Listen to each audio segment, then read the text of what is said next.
Hey guys, this is Heather at Homeschool Culture, and today I'm going to do a homeschool chat over scheduling. So I was sitting there thinking, I was like, I really want to make this channel. Obviously, I want to grow this community and I want it to benefit those new moms and those, seasoned moms. And I thought, what better way than have a homeschool chat? And then down in the comments, y'all can put in, what works for y'all and what doesn't work for y'all, things like that. And then that way y'all can just kind of have some perspective of other homeschool moms and maybe what people are struggling with, or what, maybe they were struggling, but they changed and did this and it really started helping them. And so I decided to call it Homeschool Chat. This is my first one. Again, I think it is not just for a new homeschool mom or new homeschool family. I think it's really for all of us. And if you are a seasoned mama and there's something on here that I miss, or that maybe you're like, well, that didn't really work for us, but this is how we do it, I would love for you to add that down in the comments.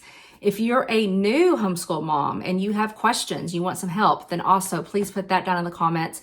And myself, I will be happy to answer, and I'm sure there will be other homeschool moms out there that would love to help as well. And so my goal is to get a homeschool chat out at least once every couple of weeks. I'm going to start with this one, the schedule, and then the next one, which I already have planned as well, I'm going to do maybe the top tips of things you need to think about. Again, some of us, I think this is what happens, at least with me, because I love watching homeschool channels as well. I have a whole bunch that I watch, and it's one of those things that this is definitely for my seasoned mamas out there that, you're veteran homeschoolers. You know it, you've heard about it, you're thinking I'm going to do that, you forget because life is busy, and then someone brings it up and you're like, oh yeah, I'm going to try that. And then every once in a while, we pick and pull and we try new things, and hopefully it works for our families. So, okay, to the scheduling, and I always have my cheat sheet because otherwise I'll forget. The first thing I want to talk about is just when you think about a schedule, think about your daily schedule. Think about your daily homeschool day schedule. My biggest thing is you need to set a routine. There's research and data out there that just shows that kids need that structure. They need that routine. Now, does your routine have to look like my routine? Like, I try to get my kids up at certain times. I try to get myself up. I have things that I want to get done before they get going, before I get going with them. And then throughout the day, what does that look like? When I first started, I made it very school schedule, like 8:30 to 9, we do this, 9 to 9:30, we do this, etc. So I found quickly for me and my family, that didn't really work for us because I realized that, well, if I scheduled, let's say 20 minutes for spelling, it might only take her 10, or if I schedule 30 minutes for math, it might take her 45, things like that. And so instead of doing small increments, I decided to start doing bigger chunks of time. And so far that has worked. There are some times that you might need to, depending on maybe a student has ADD or ADHD, things like that, you might need to put time restraints on it, which usually need to be smaller time increments anyways. Or you have a child who is really starting to get they're really starting to do more like a high schooler, and they're starting to do a lot of more stuff on their own. Sometimes we need to go back and say, okay, mom's not here to tell you do this next. And so you might just talk to them about, if you're not getting this stuff in a allotted time frame, why is that? And maybe just go over and talk to them about it and really kind of look and see what can y'all work on to make that schedule work for them. Because obviously when they go to college, they're going to have time restraints. When they go into the workforce, they're going to have time restraints. And so we can't, just kind of lollygag and do whatever we want all day long. And then it's 5 o'clock and school's not done. So things like that to think about. And of course, what works for me, I always will say this, what works for me might not work for you and vice versa. That's why I said, please put things down in the comments, share with others, because I think it's so important to know that there are more than one way to do things.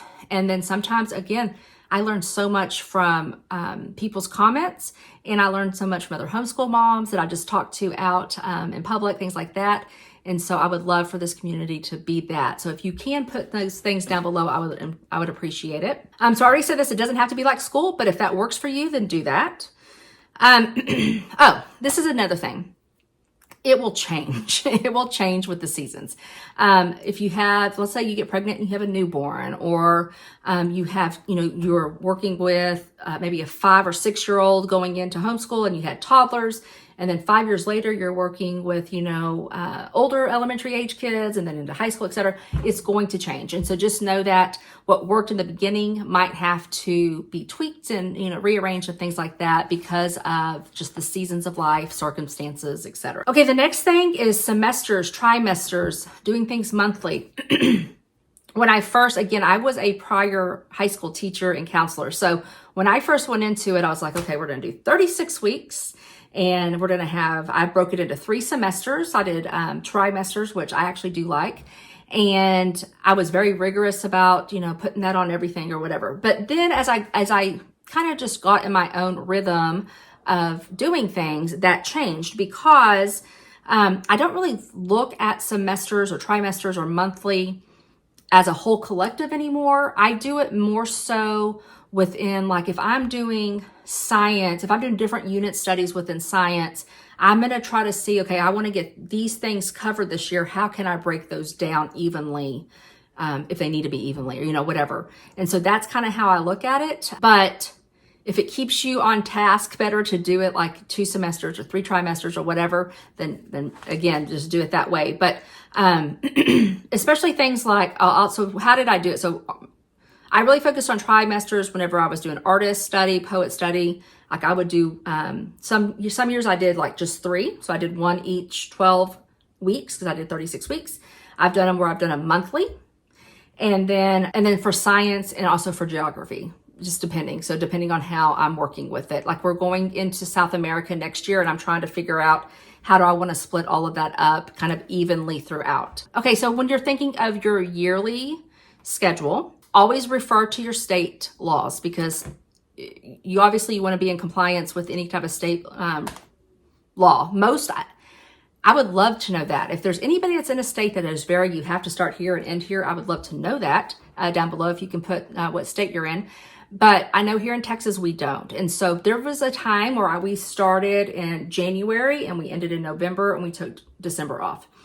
I have found with my daughter going into high school type courses, it's easier if I do more of we start in August. It might not be August 1st. It might be mid-August. We start in August and we go through May or June. And then we end, we usually take July off. When I say May or June, probably more into June. So like this year, we're only going to do 34 weeks. We will end at the end of June. We'll take all of July off, maybe a week or 2 in August, just depending. But we don't go that whole time every week. We take chunks of time. So let's say I decide to do 34 weeks. I will look at the calendar and I'll figure out, okay, what weeks do I want off? So we live in Northeast Texas, so we live very close to Arkansas border. And we like to go up and go hiking up there in the Ozarks and that area. And so I will take out chunks of time for that.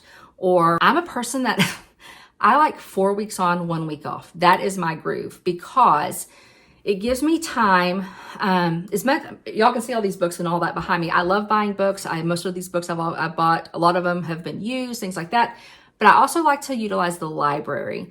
And so it gives me time. Okay, I know I'm going into this unit or this topic area, and I can take a whole week to figure out how I want to do that instead of trying to do it all in one time in the summer or whatever. I take that week.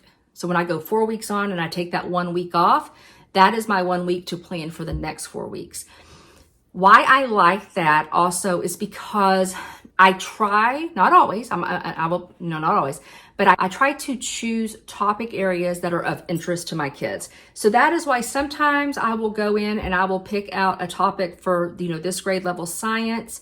And normally it's a bunch of different topics, right? Again, I break them up into months or whatever. And I'm going to do, this study over the next month.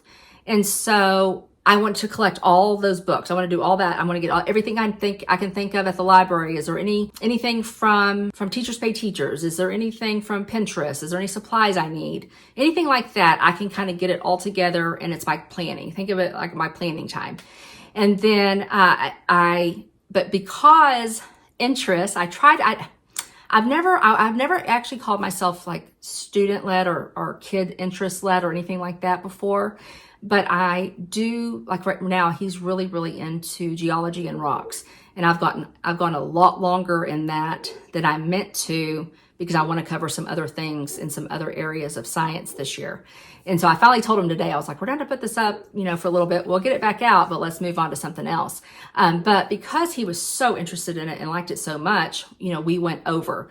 And so sometimes those other areas get pushed to the next school year. So just things like that is the reason why I prefer to do 4 weeks on, 1 week off. Some people do 6 weeks on, 1 week off, and maybe take bigger chunks here and there. I've done that in the past. I've taken 6 weeks on, 1 week off, and then 6 weeks on. I can't remember if I did 2 or 3 weeks. It would kind of vary. And I would just always, print out a calendar and make sure I had my time. I never set it in stone because it changes every year. Like my overall yearly calendar is very fluid and it is always changing. I just make sure that I get my 34 or 36 weeks in. And then kind of along the same way, based on all that, just, you have to determine, are you a year round, like we consider year round, or are you more traditional where you want that big chunk of time off? For us and our family, because of just learning disabilities and just things like that. I mean, my children with that big of gap of time would not work for my kiddos. It wouldn't work for me either. I would get bored out of my mind. Again, we're in Texas in summer and it is hot. And so it's like we hibernate in the summer. And so we're inside a lot. Yes, we go outside and, maybe swim or something, but we can't do that all day, every day. And so I prefer the summers to either travel or go ahead and get school finished and started. So I finish in June and start in August. Is kind of where I'm at right now. And so then also you just have to know how many numbers of days you have to do school or number of weeks. Of course, that will go back to what your state decides. Again, some states don't say it. Texas does not say it. And so even though they have a number of days for the public education, it does not specify for private, which is why I just stick with 34. I keep really, even though I don't have to turn any records in or anything like that, I keep up with good records just because you don't ever want somebody knocking at your door and you don't have, proof of whatever. So I do keep that just to help out. So I hope that made sense. I hope you got something out of it. Again, just recap, think about your daily. How can you work that is best for you and your kiddos? Again, you don't have to do very specific sets of time. You can do more chunks of time. Decide, are you gonna even worry about semesters, trimesters, monthly, and all that? The benefit to doing those is if you do want to break up things like poet study, or like if you're doing different units in science, you can really kind of look at the months and break it up that way. Then for yearly, you need to decide a start date and end date. Are you year round? Are you going to be more like public school and have summers off? And then of course the number of days / weeks that you plan on going to school and do your homeschool. So that is it. I hope you enjoyed this. If you did, please hit that like button. So if you have any comments or questions, please leave those down below and I will get to you. I promise, because I love reading those comments and I love responding to them. So just put those down below and I hope you have a super blessed day and a blessed week, and I'll talk to you soon. Bye-bye.